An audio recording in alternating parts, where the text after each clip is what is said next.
I'm going to introduce the chair and leave it over to her to introduce her panellists. It's a great pleasure to welcome back Katrine Evans, who served as Deputy Privacy Commissioner for many years and is now a Senior Associate at Hayman Law, so an expert in all things privacy for hire. What a perfect time to have... Over to you, Katrine. Thanks very much, John. And thank you for the opportunity from all of us to be here today. It's been an excellent day so far, and we're going to keep that going, despite the fact that you're probably all slightly phased after afternoon tea. But what better a session to have than this one, talking about the future of privacy, which I feel I should be sitting here with a crystal ball that I then kind of pass down to each of these good people to what is the future of privacy going to be. Fortunately, we don't need to tackle that as a whole topic. In fact, we are only looking at certain of the developments in the last few years, and I have an excellent panel of speakers here to take you through those. So on my immediate left is Peter Fleischer, who's the Global Privacy Counsel from Google. He's based in France, but he's not French, as you'll be able to tell when he starts to speak. Then on his left, we have Gehan Gunasekara, who's Associate Professor from the University of Auckland from the Business School.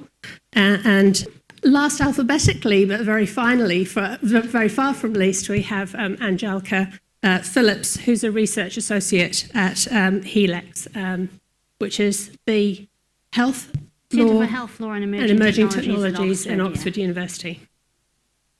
So without further ado, I am going to pass to each of them to speak to you for a little while. Keep those questions coming on Ask Vote. I did go and get my phone, so I have it here.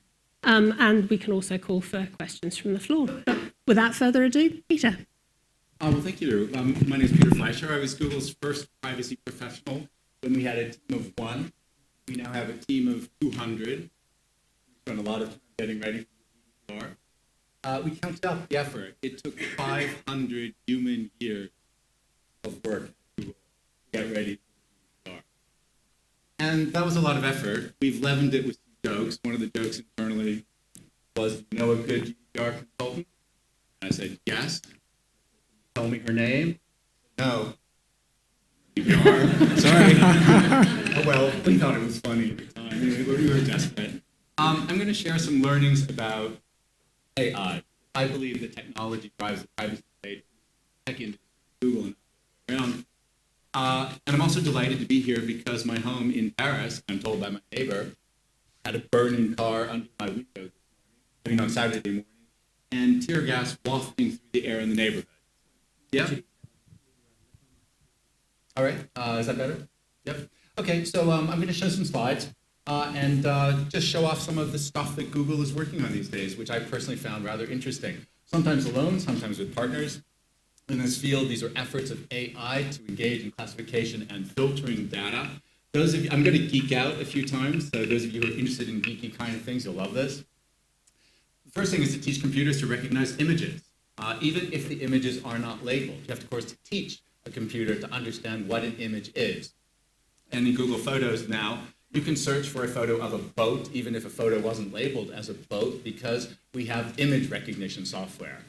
If you think, well, what's the relevance of that to the privacy debate? It's the same technology that we would be used for face recognition, after all. On YouTube, no human being could scale to spot illegal or hateful content on a platform with billions of uploads every day. So we use AI and ML learning technologies to spot hateful content for review by humans. Virtually all content that is taken down off of YouTube, terrorist propaganda, hate speech, and so on, is first spotted for review by humans, by machines at this point. And I'm talking about scales of hundreds of millions at this point, so the numbers are astounding. We're also using it in the space of medicine. This is an example of teaching machine learning to recognize patterns in a retinal scan to spot the difference between diabetic retinopathy and healthy tissue. Turns out now the machines are better at distinguishing that condition from a retinal scan than human doctors are. Computers are good at that sort of pattern. But here's something that blew me away. We weren't actually looking to accomplish this, but guess what else the computers learned to do? from looking at these scans. Distinguish men from women, guess the age of the person, figure out whether that was a smoker or a non-smoker. And get this, could predict more accurately than humans how long the human being behind this retinal scan had to live. Yeah. Also in the medical field, we're using the machines to learn to distinguish cancerous tissue from healthy tissue. This is an example of a biopsy from breast cancer. And as you can see, the technology is now being used to overlay the machine learning review of the tissue on the microscope as the human oncologist is looking at the sample. So it's a great example of using the machine learning techniques to help a doctor in real time analyze the sample. Another example that has nothing to do with health or privacy, but I just absolutely love, is we're actually working with Max Planck here to create a map of the synaptic connections in the brain, in a bird brain. Synaptic, I'm talking about cellular level of the brain. I'm not talking about mapping an MRI of the brain that we're all familiar with from the past. I'm talking about a synaptic, cellular level map of the entire brain of a living creature. Well, that one got wows when I did it in some other context. Yeah. Maybe I'll have to have another mammal, for example, in the future. But anyway, so I was impressed with that. There's also a lot of work in real-time monitoring and prediction. I'll give you a couple examples of that. This is an example of something that we're doing in our own data centers. It's using AI to constantly adjust cooling in the data centers. Because after all, cooling is the single largest expense in data centers. You may know they generate a lot of heat. There are a lot of computers that are throwing off a lot of heat. So if you can reduce your cooling expenses, that is the single biggest thing you can do. So we're using ML to look at hundreds of variables. It's not just how hot or cold it is. It's humidity. It's expected traffic patterns, because higher traffic will generate more machine activity, which will generate more heat. And even predicting that requires lots of variables. And get this statistic.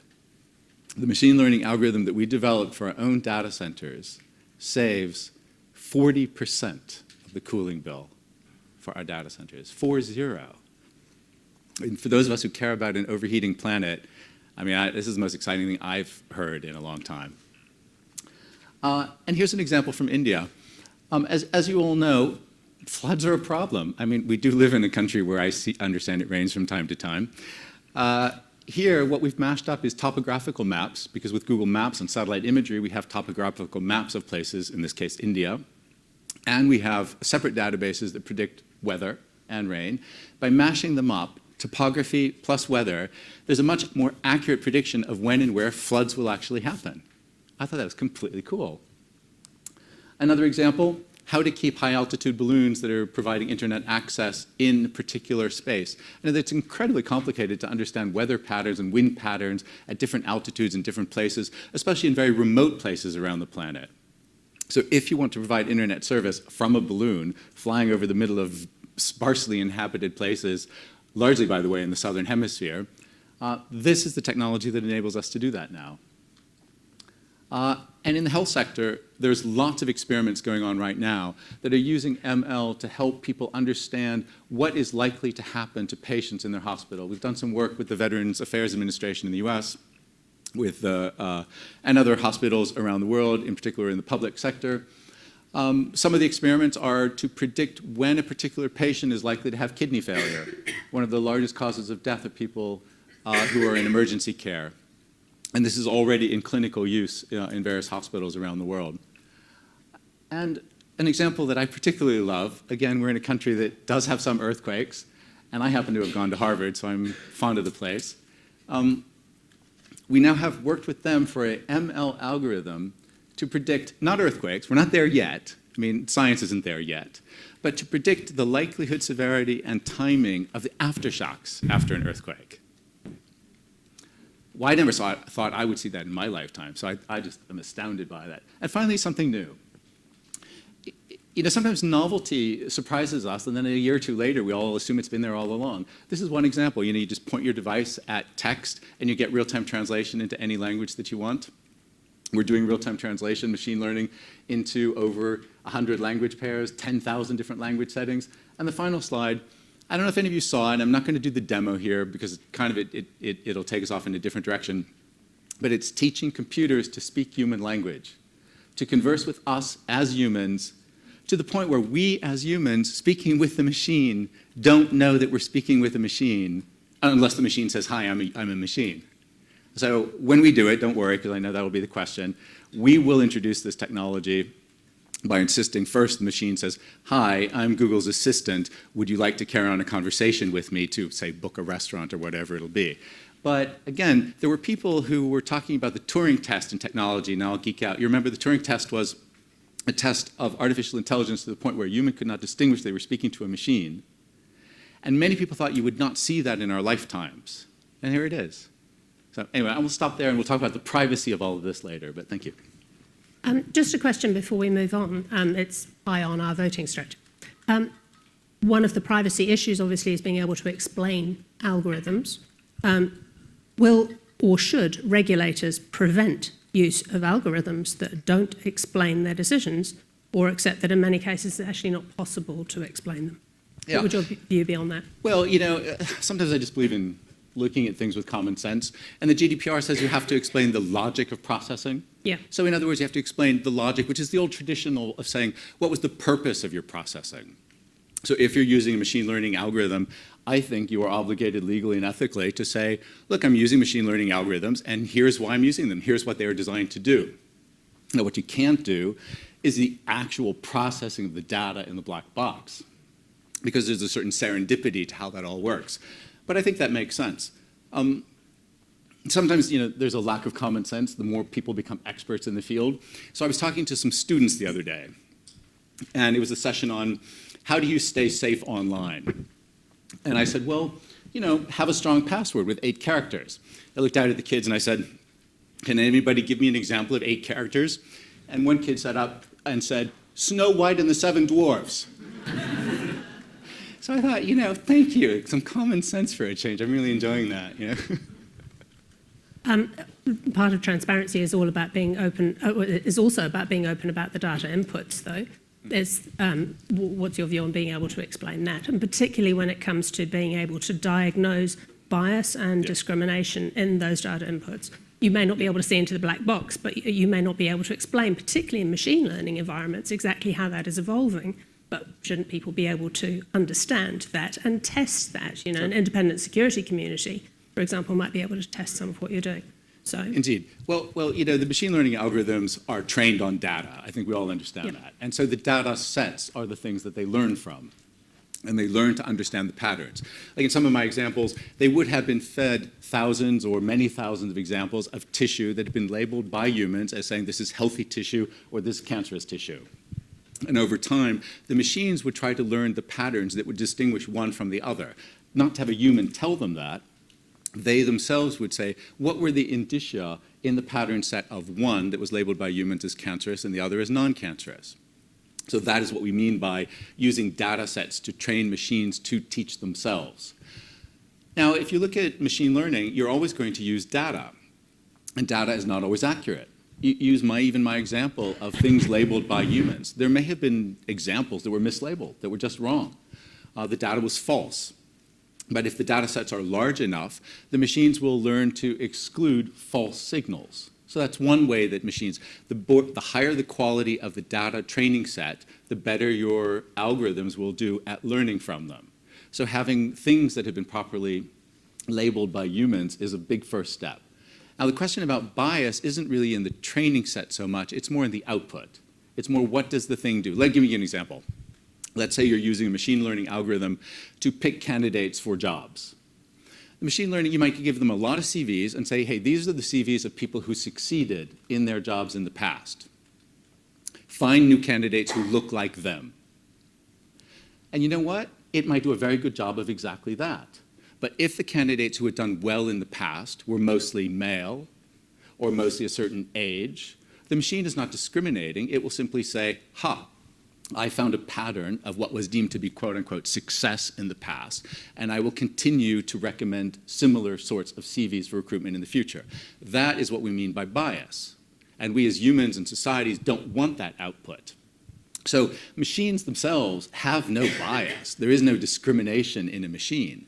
If they've been fed bad data, or if they create results that reflect bias that was in the data with which they were trained, they will perpetuate that unless it's corrected. So the ability to correct the data set that goes in or the bias that comes out is, in my mind, the single biggest challenge for those of us in the field of privacy and many other ethical fields in machine learning. Thanks. And I suspect that we may come back to this question at the end, but obviously I don't want to take up time from my other speakers either. Thanks very much, Peter. Gehan, we're sort of moving from the sort of more familiar, or at least something that a lot of us are talking about at the moment, into the probably less familiar fields. Gehan recently had a research grant to go to China to study, among other things, the social credit score, and that's what he's going to talk about today for you. So, Gehan. Thanks, Katrine. I'll start with a caveat. In fact, there are people in this room and at this conference who are probably far more knowledgeable than me about the social credit, the Chinese social credit system. There are people from the commissioners' offices of Macau and Hong Kong, for example, who I'm sure know a lot more about it than I do. But all I can speak about is work in progress up to now, what we've found. And that's what I'll focus on. But I want to start with a personal observation. I had never been to China as of the beginning of this year. I have now been to China 3 times. The first time in July with my family for a very short 1-week vacation. Second time with my colleague, Dr. Ben Liu, who has a grant with me to visit people in Beijing. And we visited numerous academic institutions, Peking University, Law and Politics University of China, to name a couple. We also had meetings with Ministry of Justice officials in Beijing. So we had a whole series of very interesting meetings. And the third visit to China was in October, quite recently, for the APSN, the Asian Privacy Scholars Network Conference, which was held in Nanjing. So I've now been to China 3 times. So I start with this as a precursor to everything I say, because my own observations. The first time we went with my family to Shenzhen, and we took the train one day from Shenzhen to Beijing. To give you an idea, the distance there is more than from here to Sydney in 8 hours on the bullet train, the G80 bullet train. And we were hurtling past dozens of arrays of cities that simply weren't there 10 or 15 years ago. These are all cities of 10, 15 million people each, very ultra-modern cities, each one with their own developed infrastructure, underground metro systems, international airports, you name it. So if you went to China 15 years ago or 20 years ago, it's different now. What everyone tells me, what's there now wasn't there before. And so this kind of sets the tone for what I think. I'm not a social scientist, but it seems to me the social credit system is probably one of its main functions is to address what would otherwise be a huge breakdown in social order, because we have the biggest mass migration of people in the history of this planet who have moved from the countryside into the cities in such a short time that you have a total breakdown of the normal sort of family and restraining influences. So that you see people walking around the cities, elderly people in a daze, like they've been injected into the future. What's happened here? They can't quite understand it themselves. So one of the theories that we're forming is that this is really a new type of rule of law. The social credit system is an attempt to impose order out of what would otherwise perhaps be anarchy. And anecdotally, you hear stories of people who visited China 15, 20 years ago, where they said people were more disruptive, they pushed into queues and didn't slow down at pedestrian crossings. Now everyone is super polite and nobody pushes in because they don't want to get a bad score on the social credit system. So this is the ultimate sort of social engineering. Now, I don't think the motivators for it are essentially sinister to maintain state control, although that may end up being its ultimate effect. But the motivations are, in our view, primarily to maintain order. Now, in terms of the credit system itself, the idea of credit is very old. There's a famous quote from Henry IV about you can use your credit if you don't have any cash. But this takes it a step further. It's about trustworthiness. How trustworthy are individuals? And if you are a trustworthy individual, you can use that as a form of currency. So your credit, your social credit, your trustworthiness as a form of currency, that's what's new about this whole system. So I'll say a few words about what the system involves, but our observation is it's like an onion. It's like peeling an onion. There are layers and layers of this in this system. There are even academic institutions that study the social credit system. So Peking University has a Center for Research on Social Credit. Law schools have centers that look at it from a legal standpoint. So within China, there's a whole industry about studying the social credit system. And at a pinch, I can tell you that economists are greatly in favor of it and law professors are not. So that tells you something about economists, I think. There are three aspects, apologies to any present company, three aspects to the social credit system. So very quickly, the three are, there's a blacklist. You don't want to end up on that blacklist. The second one is the credit score. And the third one sounds sinister. It says the joint punishment/reward. Those are the three components of the social credit system. So to give you an example of the blacklist, China has a big problem with its bankruptcy laws. It's a big country. The business can fail in one part of China. They can go and set up in another part of the country. People don't know that this person has already bankrupted so many of their customers. But now, if you're on the blacklist as a bankrupted person, you go and then the next day the person shows up at a car showroom to buy a brand new Mercedes or a BMW. Bang! When they try to register the car, it'll come up. Say this person is on the blacklist.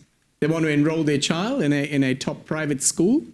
It'll say, hang on, where are you getting the money for this? You've been on the. Now the interesting thing in this, I have a friend who practices law in Hong Kong.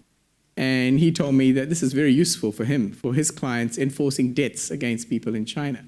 Forget about going through the traditional processes. You report them to the social credit or threaten to report them to the social credit and they pay up immediately.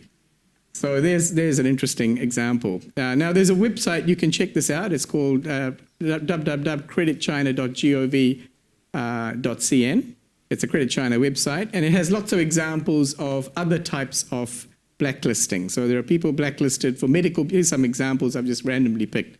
Medical beauty, providing unlicensed plastic surgery. 2, environmental vandalism. 3rd example, unlicensed teachers, unlicensed schools. And here's one you'd like. 4, seriously untrustworthy parties and marriage registrations. Now you can guess what that is. Non-payment of taxes. So these are the kinds of things that so what happens if you're on this blacklist? And this is the scary part. There's a reward-punishment system. And somewhat of a sort of a blanket or blunt instrument is deprivation of high-value consumption. So you roll up to get on one of those beautiful bullet trains, and the facial recognition cameras will pick up the fact that you're on the blacklist, and you won't be allowed onto the platform. So, or you're trying to check into a 4 or 5-star hotel, they say no. So we questioned some of the MOJ officials in Beijing about this and said, isn't that unfair? And they said, no, they can take a slow train. It'll take 14 hours to get there. So we asked them robust questions and they were just as robust in their replies. Now, an issue that comes up is proportionality. How proportionate is the response of the punishment? Some of it does appear to be proportional. For example, one example is a person running an illegal internet lottery. Well, they were deprived of access to the mobile network and to ISP. So you might think, well, that's a reasonably proportionate response. But other cases, we're not so sure. So the social credit system has, according to the State Council and the National Reform Commission, which is the high-powered organization in charge of it, 4 elements. One applies to the government sector. Secondly, the commercial sector. Thirdly, societal relations. I guess that includes things like marriage and so on. And 4th, judicial. Now, there's some ambiguity about especially the first and the fourth of those, government and judicial. So judicial obviously applies to people not complying with judgments, but it could also, in theory, apply to judges who have been found to be corrupt, or it could apply to a judge who has his or her rulings reversed most of the time. So New Zealand judges take note. This is an interesting kind of application. Now, moving on to the scoring aspect. Now, that is far more complicated, and there are at the moment not a single score system.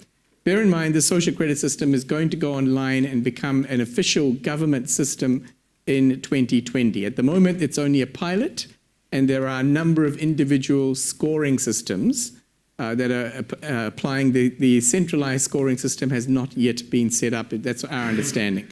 But the scoring system uses cutting-edge AI, uses cutting-edge artificial intelligence technologies, and the Chinese are developing standards around that, which is what Ben and I are quite interested in studying. And we've been told that there are provincial, because China is a federal system, it has provincial and municipal regulations. So some of the cutting-edge regulations are places like Shanghai. So Shanghai has the Shanghai Municipal Social Credit Regulations. I haven't got that translated into English yet, but we have access to that. That has various rules such as proportionality, and that's something we need to obviously study. Now, the interesting thing to end on is to say that in China itself, there is a lot of criticism of the Chinese social credit system, especially amongst academics. And some of the people we met people from a range of institutions, including the Chinese Academy of Social Sciences. And these people criticized various aspects. One of them, obviously, the double jeopardy aspect. If you've been punished for something, it's not fair that you're punished again when you try to enroll your child at a school or whatever. The second is conceptual confusion, especially the financial credit. If your business has gone bankrupt, that shouldn't be confused with if you are a dishonest person. So there's a conceptual confusion between honesty and credit, and some of the Chinese academics we spoke to are quite concerned about that. They're also quite concerned to separate out individual credit and enterprise credit. Remember, this system applies to businesses as well. So it doesn't just cover individuals, it covers companies. So it's like a grand version of Fair Go or Target. There's lots of companies that end up on this blacklist. So that people all over China can see, don't do business with this company, they're not trustworthy. But the separation between the individual and the enterprise is not entirely clear. Lastly, academics have been arguing that there need to be principles of lawfulness, objectivity, and necessity. And they're strongly lobbying for those to be included. And last but not least, integrity in government affairs is officially in the documents. It says that the government itself is subject to these to being on the social credit score. It's yet to be established how that is going to happen, but I can tell you some of these academics are quite vocal and have published op-eds in newspapers in China saying that. And these are newspapers read by the Communist Party elite. So presumably that means there are people within the Communist Party who think it's a good idea to include the government sector. So I'll end with, I think I've gone over time, I apologise for that, Katrine, but I just end with the $64 million question, which is a question to address to the commissioners in the room and the other privacy authorities. The elephant in the room, why is China not invited to the APPA? China is the biggest economy in this region, and apart from the United States, it's in the Asia Pacific. It's better, I think, to have China represented at these kinds of forums where people can ask these questions directly of the Chinese and not indirectly through people like me. So I'll end on that note. Popular question before we move along. Black Mirror predicted some scary social behaviour as a result of a fictional social credit system. Do you think there's a real risk of creating social pariahs in this currency system? I think it's already happened. So at the moment there's the scoring systems are pilot projects, and they're all on the basis of opt-in. And people in China, hundreds of millions of people are happily opting in because they can get preferential access to credit or services or whatever. And people are willingly sharing their data online, and the system is already operating with Alibaba and Tencent and some of those systems, Alipay.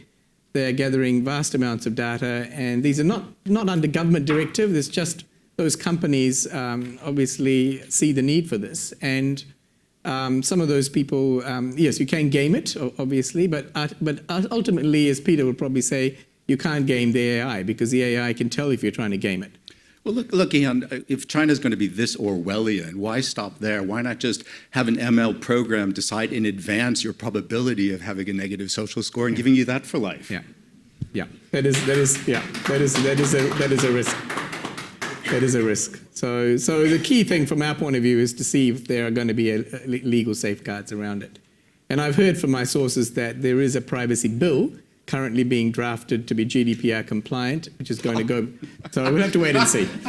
You can laugh, but I mean, yeah. Yes, I'm going to cough. I mean, this is absurd. We're talking about GDPR compliance and social credit scoring in the same sentence. I mean, this is a travesty of what the GDPR was meant to be. I mean, I'm sorry. I'm sure. But nevertheless, the Chinese are aware of the pressure for them to be shown to be doing something. And all the people we spoke to said they fervently wished that there were some legal safeguards around it. Well, hackers go crazy. That's all I can say. Question that I had: how Did you get any sense when you were over there about how transparent it is, about how it operates for people and that kind of scoring system, and also how accurate the information is that goes in? You mentioned the word gaming before. I mean, I could use the example of your colleague in Hong Kong who goes, oh, you know, I can just say, you owe me a debt. Well, you can validate that. Is it validated that the debt is in fact owed, or can you just threaten to, you know, in order to get a payment? Because you can see some real risks there of using inaccurate data So in order to get an advantage, right? That was a concern, and we raised it with them. And the cybersecurity law, which came in, I think, last year, does have correction rights in it. But you have to apply it through the Cybersecurity Administration of China, and it does have ostensibly correction rights for individuals. But the accuracy is a concern. But some of these standards that people were telling us about do deal with things like, you know, how do you deal with accuracy and correction and those kinds of things. But you're right. At the moment, it's not at all clear that there is a watertight sort of right to correction. Yeah, no, it's a really interesting area to watch. And it's one of those things, you know, is this very culturally specific and it's going to have no influence outside? Or is it actually going to influence practices, you know, in some of our other businesses, perhaps not quite in the way that we might expect? Leaving that there for the moment, because I don't want to deny Andelka her time. So Andelka has been doing some research in a totally different area, which is sort of within the health field, but on DNA and genealogy. You've probably all seen the ads going, you know, find out who your ancestors are. Andelka's going to talk to us about some of the privacy. Thank you very much. All right.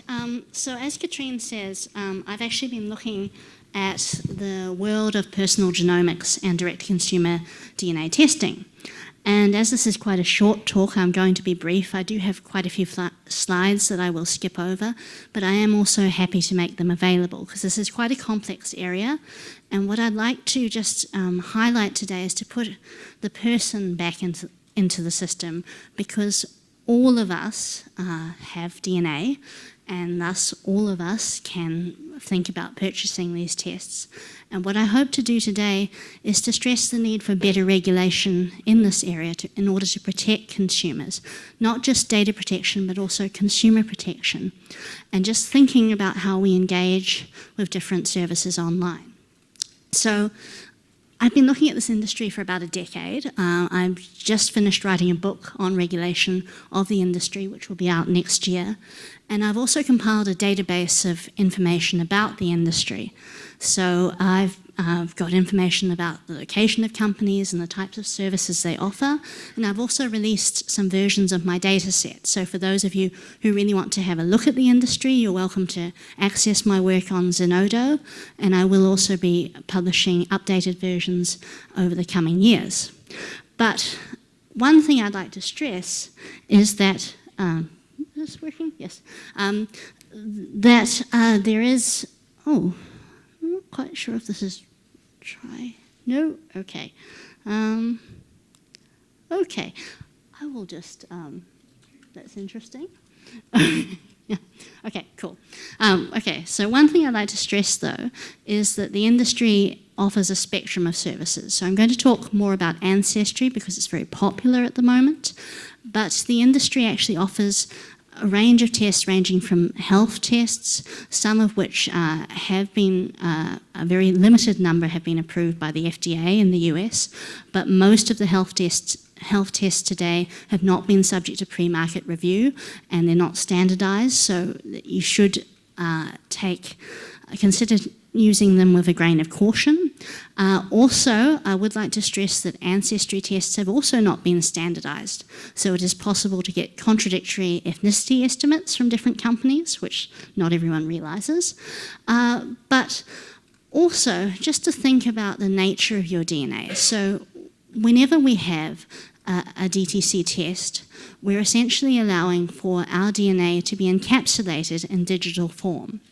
And that data can be used in a wide variety of ways, but once stored and processed, it's actually, it can be stored indefinitely, and it can serve as a unique identifier for you that's unlikely to change over time in a way that would make it not connected with you. It's also shared between families, so it can be used by law enforcement and other entities to try to identify family members. And the other thing is that although we've had a lot of effort involved in anonymisation and de-identification techniques, there's growing recognition that it's not really possible to de-identify genetic data in a way that would make it impossible to re-identify participants. So, for instance, there's been a number of recent studies that have been able to identify individuals from large genetic databases without access to much information about them. And that should just lead us to think cautiously about our treatment of this information, because often you'll hear when we think about free services online the phrase that you're the product, not the consumer. But in this context, we're talking about commercial entities that are selling DNA tests. It's not free, but most companies are actually engaging in research on consumers' data. And while we have the health tests, which I may have some concerns about, and ancestry tests, which I still have some concerns about, they and the more prominent companies in the sector are definitely at the better end of the spectrum. Because at the other end, you have companies that market tests for infidelity, which is by definition non-consensual. You have peace of mind paternity tests, and you have child talent testing. And we had quite a lot of good discussion about the protection of children's privacy earlier today, and I would just like to highlight the challenges in this area, because the GDPR has quite a strict requirement for consent, but you also need to think about this is an industry that's created a market for DNA tests, and previously most of these were only offered in a clinical setting where you'd have to provide informed consent. And when we're thinking about children and unique identifiers and data that can be stored forever, potentially, there's a real question about who actually has capacity to consent. And you should really think about the nature of the product and service being sold, because if it has very limited utility to your child, and I should say that most clinical geneticists do not encourage the testing of children for even late onset health conditions. So this is not something that is really happening a lot in clinics. And when I talk about child talent, I'm talking about tests for intelligence, emotional intelligence, whether you're likely to be good at music. And it's a lot of the marketing of these tests promotes a very genetically deterministic view of us as people, which is problematic as well, because you see ads saying things like this can save you money, because if your child is not going to be Mozart, then don't bother paying for music lessons. But that's not really, I think, how we want to live. And one of the other things that has come up today is that you may have mentioned, you heard of some of these prominent companies, but I'm just going to skip over a few. So Ancestry and 23andMe, most of you have heard of, maybe Family Tree DNA as well, and Living DNA. And it's quite common for companies to offer discounts for particular holidays and also the World Cup. And you can buy these tests as gifts. That's another thing where we should be thinking about the consent issue. And I would really encourage you, if you are thinking of purchasing these tests for your loved ones for Christmas, do just think about it and discuss it with them before you have a test yourself, because there's all sorts of privacy issues here. So you've got to think about, what are you actually comfortable with? How long is the company going to store your data? Who are they going to share it with? Can they sell it? What happens if they go bust and the data is sold on? What are their security practices?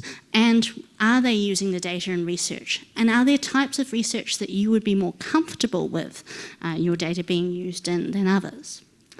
But the other thing to think about is, we've also mentioned this today, our engagement with privacy policies and privacy statements online.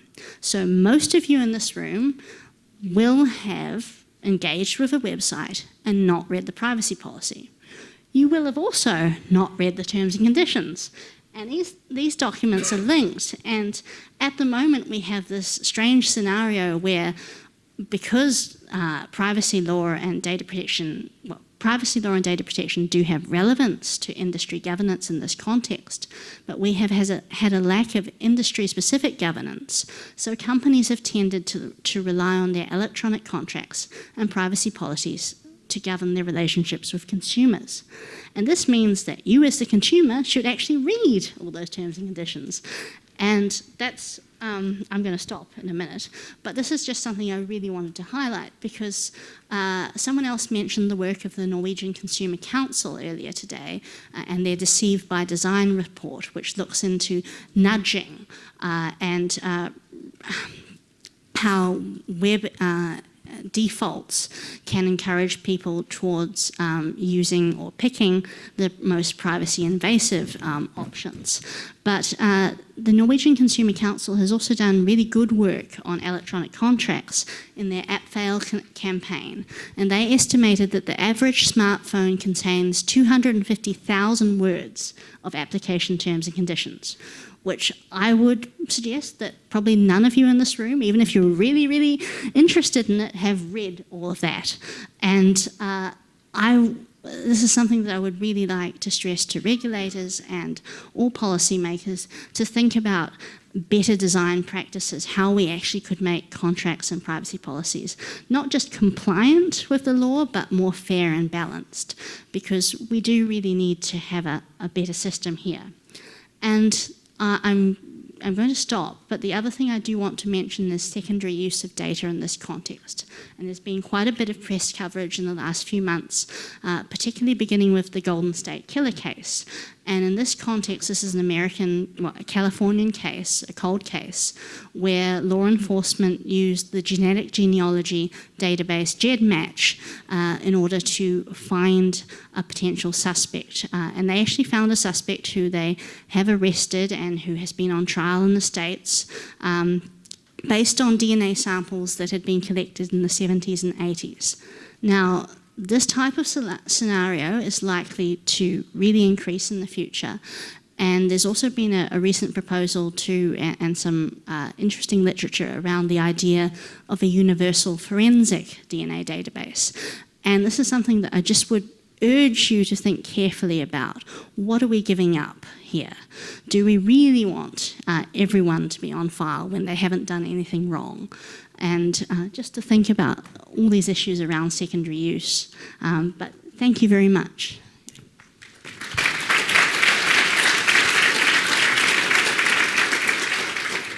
It's fantastic. I was going to ask you about secondary use, but you have preempted my question beautifully.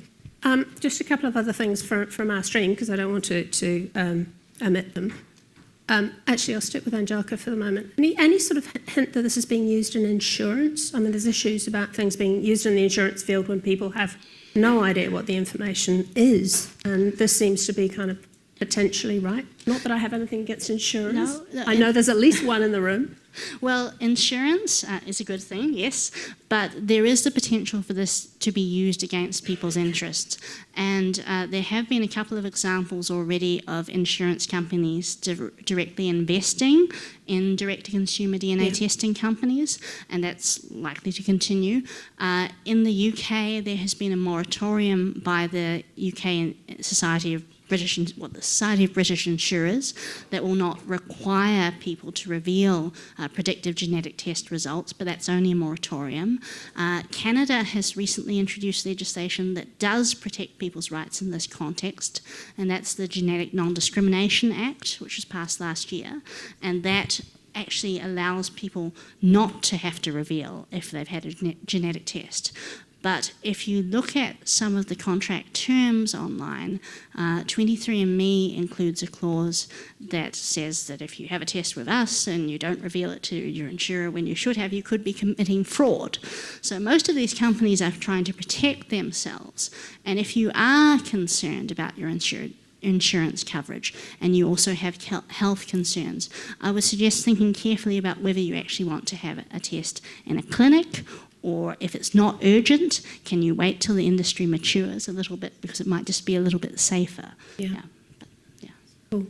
Peter, in 30 seconds, privacy and ethical risks at Google, do you have a process to be able to check for those when you're devising products? Sure. That's, I just decide all by myself. No, just kidding. Yeah, of course. I mean, we have thousands of people. I mean, look at the examples that we're talking about genomic risks. The way I see it is you're describing the risks of what you can read into DNA samples today. But picture the DNA samples are on file. Science will continue to advance. So what will you be able to read from a DNA sequence in the future if you have given up your DNA today? So today they can read certain things. I think we can read a lot.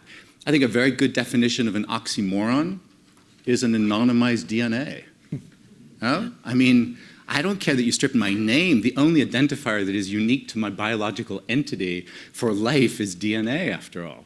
So I kind of sort of wonder about the premise of a lot of what's going on here. 30 seconds on ethics. Ethics is the sort of thing that we look at when we design new products to feel whether it's doing the right thing by the user. Very hard to define, not always easy, not scientifically precise. We have committees, we have groups, we have external experts, we have discussions, we have violent disagreements internally, occasionally, about the ethical implications of things. You're seeing some of them surfaced in the media today on various fronts, like China and other topics. They are robust debates. Different people have different views. I engage in them every day. Sometimes my view carries the day, sometimes not, but it's always being considered. And the touchstone at the end of the day is this the right thing by the user? Excellent. Thank you very much. I'd like you to join with me in thanking all our panel. I'm sorry, we're 1 minute over.